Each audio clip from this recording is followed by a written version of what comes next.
it's Leah Richheimer for the Ladies Talk Show. This is class number 18 of the Secret Ladies Talk Show, Secret Wives Club. You guys are part of a secret club, and we are learning how to be awesome so that we can have the joy and pleasure that God has created for us since the day we were born. Actually, probably long before we were born. He's got a storehouse of blessing and happiness and joy that we can tap into by following our Masor. So we are starting, as you know, we're going to be reading. We're on page 55 and of chapter 3. Okay, so here we go. The chapter is called The Governor's Wife. Okay, ready? Who really comes first? I was thoroughly determined to prove that I had not been expending my energies in the wrong place. We're talking about the priorities of husband over children. Yikes. Okay. This is like, I get a lot of, wow, are you crazy, Leah? Okay, but here we go. These ideas went against my long-held beliefs and even more challenging, against my ingrained habits. I had to be able to find sources saying that raising the next generation should be our top priority, but matters only got worse. Witness this from the Rambam. A woman who was created from the flesh of man is like a piece of himself, and therefore he clings and connects with her and wishes to constantly be with her, viewing her as part of himself. Even blood relatives are not as close as a man to his wife. Although not blood related, naturally they are even closer, as if they are one body. You hearing this? You guys listening to this? They're like, whoa, hello. Then I turned to my rabbi and asked a simple question. Rabbi, which are closer relatives, a mother and daughter, or a wife and a husband? Rabbi Gershon Bess, my Rav, he answered, a wife and a husband. When Hashem created woman, he said, therefore, a man shall leave his father and his mother and cling to his wife, and they shall become one flesh. I'm having problems here. Okay. And Rabbi Eliezer Shlomo Shek writes in a letter to someone with Shalom Bayis issues, since you're unique in Hachnasas Orchem, which means taking care of guests, why don't you start fulfilling the mitzvah Hachnasas Orchem with your husband? Bring him close, love him, and value him, because Hachnasas Orchem with your husband has to be the first priority. A woman must know that her husband takes priority, then her children, and then other people. These are real quotes. This isn't like, I can't make this stuff up. This was very hard for me to hear. Further, Rav Avram Yaakov Palm quoted the Steipler Gaon, Rabbi Yaakov Yisrael Kanievsky, that raising good children is 50% tefillah, that's a prayer, and 50% shalom bayis.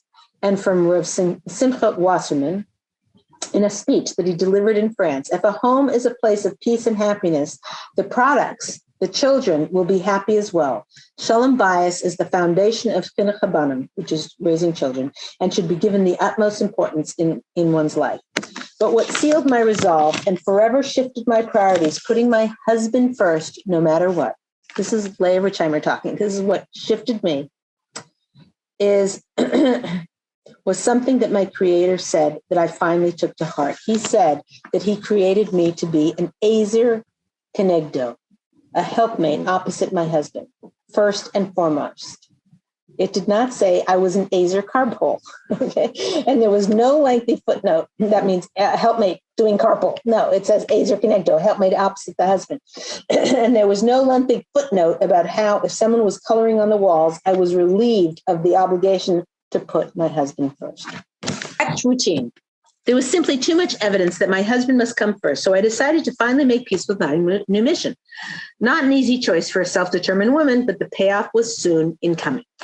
A few weeks after this big turning point in my life, I was faced with a typical dilemma. The house was flying, and my choices were put the kids to bed on time so our household routine could be maintained. Did I mention that we're a house full of yuckies? Or I could sit at the table with my husband while he ate his dinner. In my mind, the consequences of not keeping the nightly routine were not just one night of upset.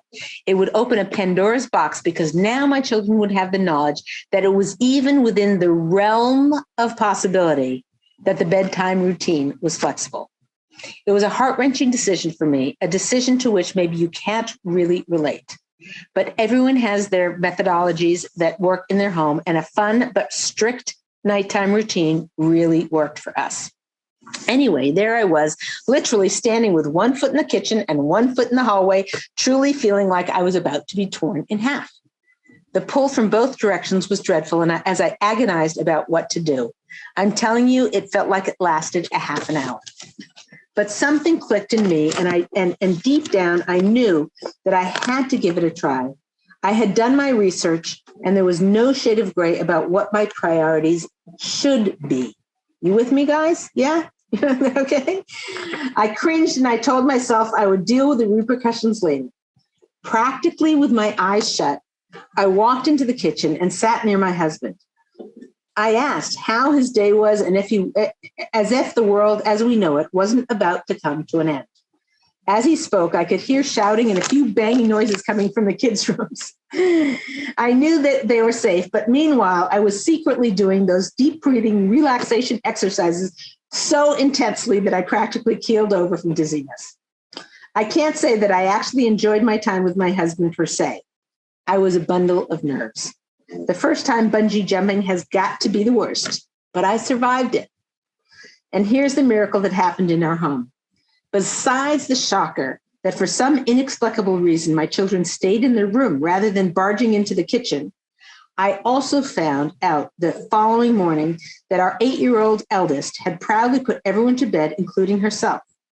Maybe they just all tired out naturally, but I gave her full credit, and she was so proud. From then on, our nighttime routine was even easier for me with my new little helper. Who would have thunk? As is the general theme here, I don't know why our sage's advice works. It just does. Okay, ladies, questions? Okay. Okay. Let me mark the page. Hold on for next time. Okay, go ahead. Okay, so Miriam asks, how can I uplift my home spiritually? I've always learned the woman is in charge of spurring religious growth in a home, but as we've been married, my husband stopped trying to daven with a minion, stopped learning as much as he used to, etc. How can I encourage growth for the both of us if I'm not supposed to be controlling? Beautiful question. So everybody should just know this. This is a truism that is bulletproof, and you need to know. There is nothing that you can say to your husband about getting to shul on time and davening correctly and doing what he should be doing that is going to be successful. It's not your business. It's like your husband were to come to you and say, hey, you said you were going to go on a diet. Do you really want to eat that banana? Do you want that piece of cake? Are you sure that you want to have that? I mean, right. Would you be happy? How, it's like, hello, you know what I mean? There wouldn't be a place he could go that would escape your wrath, right? So same thing with your husband. Your husband, anything that you say to try and make him or control him or make him better or whatever is going to backfire. It's not your business. It's not your place. Now, does that mean that you're just stuck with the situation? Kind of, but there is stuff you can do. And here is the power of a woman. Okay. If you feel your husband isn't davening enough and he is devar Torah, he's not doing what you wished he would do. Any Torah that he does give you, that he brings home or that he has, whether he's giving over devar Torah at the Shabbos table, or whether you say, oh, is this spoon milchik or fleshik, and he says, oh, that's fleshik. Anything he gives you, any Torah he gives you, praise it like crazy. So first of all, if your husband is giving a devar Torah, and maybe your husband stopped doing that or never did that in the first place, but if your husband is giving you a devar Torah and teaching Torah at the Shabbos table, just with you or with kids or with other people at the table, you should be doing one of two things while he's giving over his Torah. Either you should be listening with your whole self, or you should be evacuating the house because it's on fire. If the house is not on fire, you are sitting in your seat, nodding and listening and complimenting and praising, and you are there. So many women, when their husband's giving over their Torah, they're doing a shoelace of their kid. They run into the kitchen to get the salads. They, are stirring the cholent pot and giving other people things. They're doing a million other things than what the single most important thing they should be doing, which is listening to their husband's devar Torah. Now, here's what happens. We know from Chazal, Moshe Cordovero, all blessing comes from Shemayim through the husband and to the wife. The husband's the giver and the wife is the receiver. So if the wife is receiving the husband's Torah, his hands now become empty. So if you're listening to his Devar Torah and he gives it to you, he's given it to you, and you are appreciative and thanking and nodding and acknowledging the beautiful gifts he's given to you. Now your husband's over here and his hands are completely empty. He needs to turn back to shul or to Devar or to learning or to his Rav. He needs to learn more because his hands are empty and there's a vacuum there and he needs to fill it with Torah. So if you are instead, no, why aren't you going to, it's going to backfire. Whereas if you are just receiving whatever Torah you can bring out of it, and it could be that you yelled at him so much for 10 years about getting to shul on time and he should learn more and he should, that now there's almost nothing left. He's giving you over nothing. Okay. You're going to have to, work a lot harder. The better is just start and appreciate every Torah that he gives you. And the more you appreciate the Torah he gives you, the more Torah he will need to seek out. Excellent question.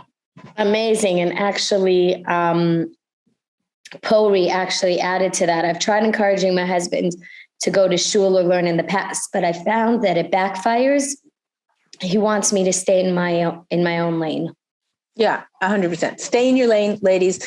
If there was any advantage to going into his lane, I would say, give it a try. It's only going to backfire.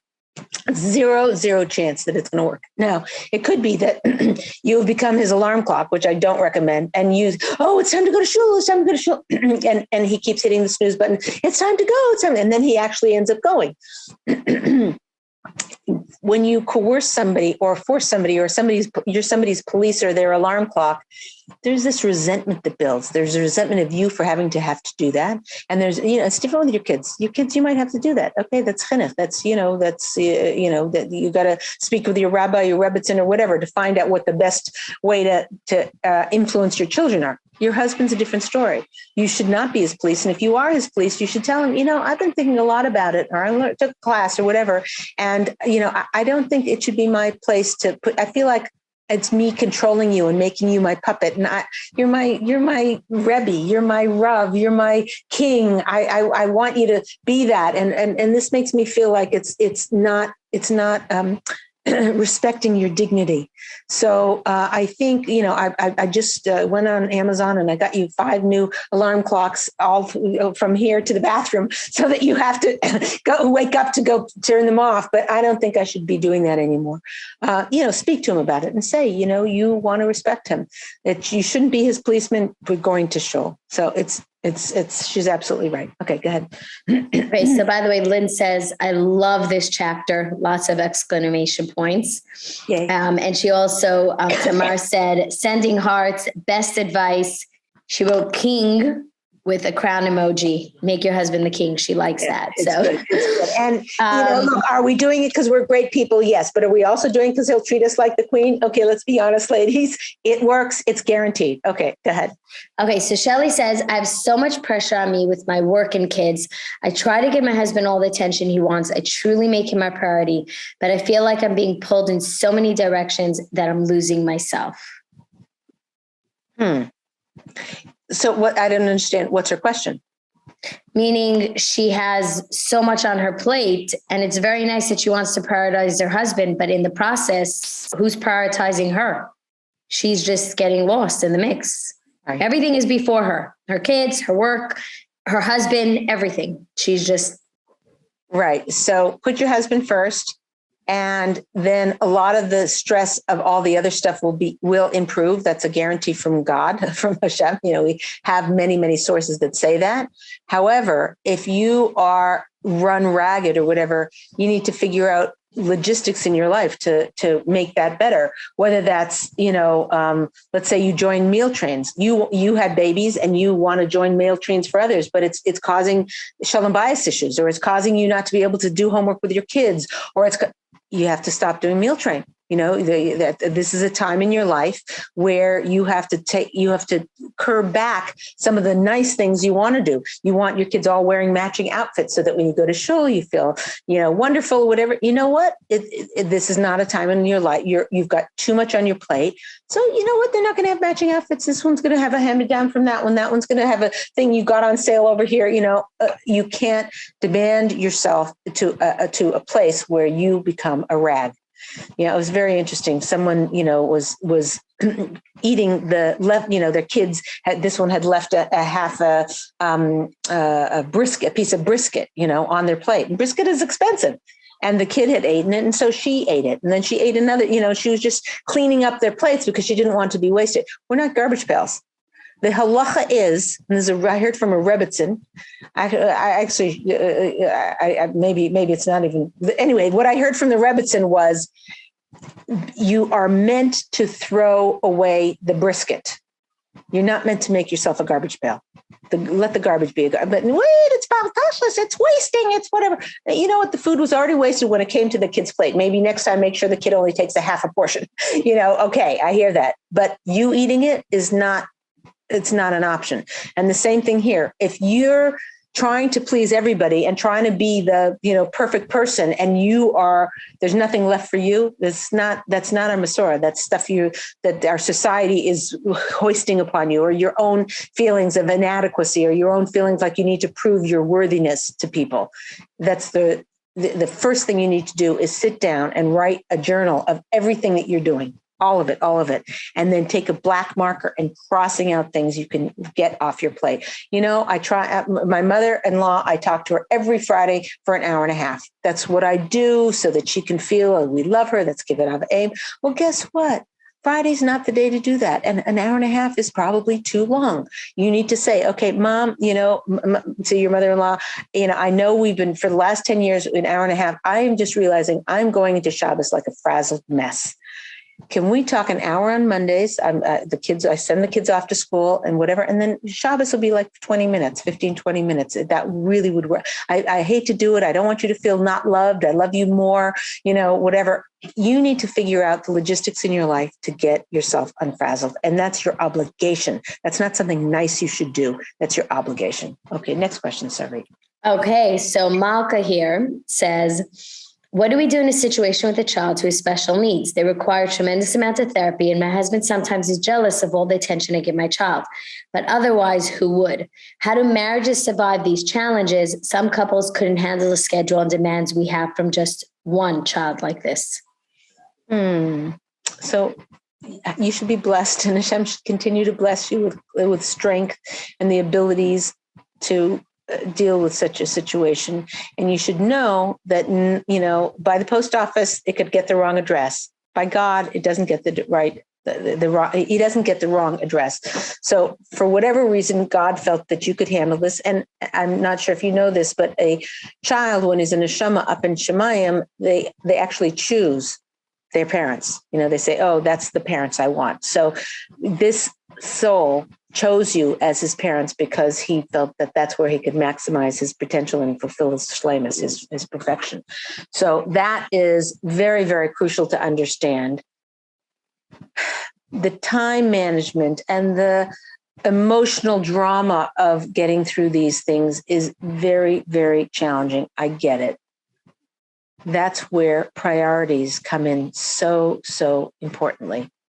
That if you are, putting your husband the bottom of the list, it's going to, it's almost like what you pay attention to grows. And it's kind of like now you're on the kid, and your husband's neglected, and more on the kid, and more is needed on the kid, more is needed on the kid. Whereas if you did whatever you possibly could to pay a little bit of attention to your husband, then this would hopefully, this is what we know from our sources, this would calm down a little bit. So I get it. I get you're in a very, very challenging space, but you also were given the strength and the wisdom to be able to think through and creatively brainstorm. If you're not a good brainstormer, get your sister or your best friend or a rebbitzin or a rabbi or a therapist, somebody you can talk to and say, listen, here's what my life looks like. Here's what I want my life to look at. What can I do? I don't know what to do. And I said, listen, you every day, you look like $1 million. You put on your full makeup, you put on all, you wear great outfits. You spend a lot of time picking through your clothes and making sure you have this and that and whatever. Maybe that should go at this point in your life. Like, no, that's who I am. Whatever. You have to do some introspection and see what are you clinging to that you might be able to give up. It's nice to have makeup. It's nice, maybe that's a big portion of your identity, but right now your challenges are bringing you to a different place. So it means reexamining some of your long-held beliefs of what your life should look like and what you're trying to prove to yourself and to your community of who you are, and letting some of that go. I know plenty of people who were kind of, went through high school and seminary being the the spitz of everything. And, now they're married, they've got a lot of little kids and they're always in a snood. And when the rest of the community is wearing shaitels, something has to give. And those are hard to give up if you don't think about it. Like if you're like, no, and you're just grabbing onto them. Whereas if you think about it and you maybe, write down what are things that are important to you and what things are you willing to give up and what things you aren't, you can kind of maybe design your life a little bit better and get help. Either support and people coming into your house to help you or get help figuring out in your own mind what you can do differently. It's a beautiful, beautiful, important question. Yeah. Okay. So Shelley actually says, I love this advice. Thank you. So just a comment for that. And Rachel says, I have a lot of anxiety that developed after I got married, especially about our finances and the well-being of our children. How do I maintain more emunah belief and menuchas nefesh, peace of mind on my own? Discussing these anxieties with my husband doesn't help. He often gets frustrated because he thinks I doubt him and that I'm being illogical. Right. And one should also know we have a ladies talk show on how to make your husband rich. And she's doing the opposite of making her husband rich. The more a woman talks to her husband about it and complains about it and worries about it and whatever, the less parnasa, the less money her husband can bring home, because her belief in him is the key to having him bring home more money. So it's very, very crucial that a woman, okay, it'll work out, oh, there's no food in the fridge. Okay, it'll work out. The less a woman obsesses about that, the better her finances will be. And that's not Leah Richheimer, that's Sarah Masora, that there's the woman being a receiver to her husband's bracha, to his parnasa, is what brings more. And if she's not receiving it and saying, where, why, how come we don't have, whatever, that chases the parnasa away. So, excuse me, it's very important that a woman recognizes that. But to answer this specific question is that about worry and anxiety, these are issues. There's books on it. There's, articles you can look up about it. You can speak with friends about it. You can get therapy about it. There's a reality that a adult, when you're a kid and you're growing up and you're single or whatever, it's kind of like, it'll work out. And if it doesn't work out, it's not such a big deal. It's like, okay, you had this job and you're saving all this money, and then your car died and you had to take all this money and buy that. Okay, it's not that big a deal. Whereas when you're married, it's like, oh, the car broke down. Now we needed a crib. The baby's coming. We need a new crib. The other ones, the bars don't work anymore, so it's a lot more real. You have to remember one thing. God never gives us a challenge that we aren't equipped to deal with. So if you keep that in mind, maybe that will help you to deal with the unknowns that are in our life.